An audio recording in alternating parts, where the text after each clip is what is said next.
Domine Patris et Filii et Spiritus Sancti. Amen. Cerero in Deum, Patrem omnipotente. Est-ce qu'il y a les enfants ici? Les enfants, ils sont là? D'accord. Alors, je vais d'abord m'adresser à vous. OK? L'homélie d'aujourd'hui pour vous a juste 4 mots.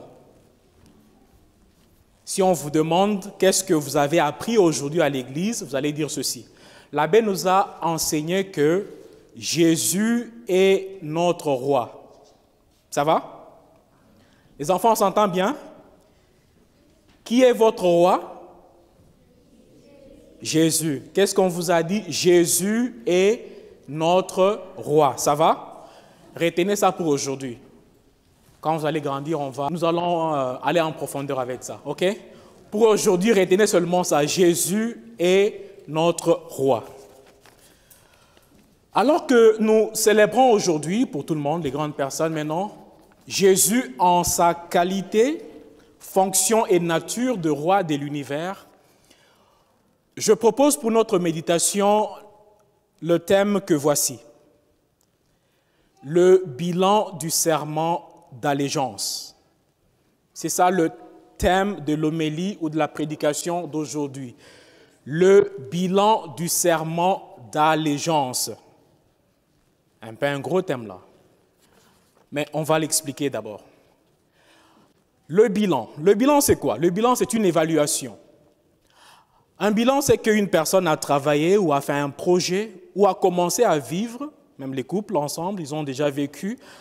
À un certain temps, ils s'arrêtent pour évaluer leur passé, évaluer leur projet. Comment est-ce qu'ils ont bien marché dans leur projet ou bien ils n'ont pas bien marché? Le bilan, c'est ça, c'est une examination, une évaluation. Deuxième mot de notre thème, serment d'allégeance. Un serment d'allégeance, c'est un serment par lequel un citoyen ou un individu se soumet. C'est un serment qu'une personne jure une soumission. Le mot allégeance veut dire cela, soumission. Le serment d'allégeance est souvent presté par des citoyens qui sont nouvellement naturalisés. Ils prêtent ainsi leur allégeance à la constitution de leur nouveau pays. Ils prêtent allégeance au roi de leur monarque ou, au cas échéant, à la reine. Voici par exemple le serment d'allégeance qui est dans la Constitution canadienne. Pour une personne qui n'est pas canadien, comme moi, si je deviens canadien, je ne sais pas, le futur.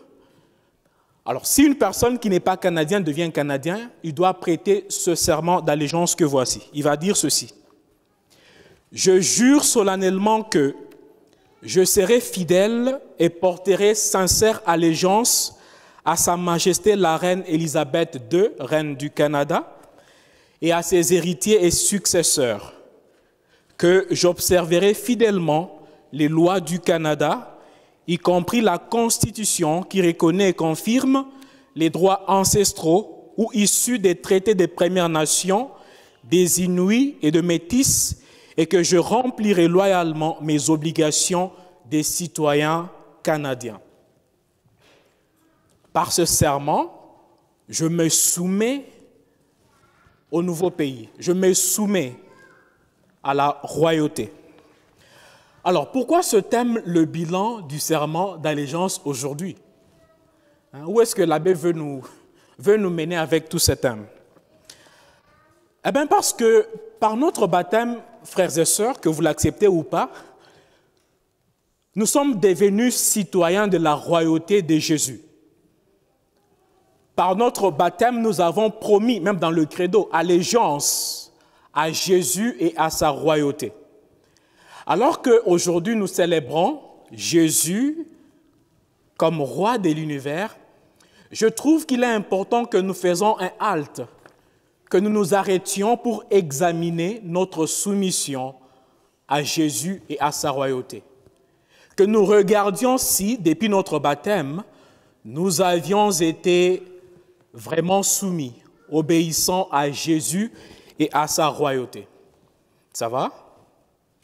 Ça va bien? On est bien là? Oh là là! Alors, pour nous aider à cet exercice d'évaluer notre allégeance à Jésus, je vais me servir d'une question que je vais vous poser, que vous allez aussi me poser. La question est, Jésus est-il toujours ton roi?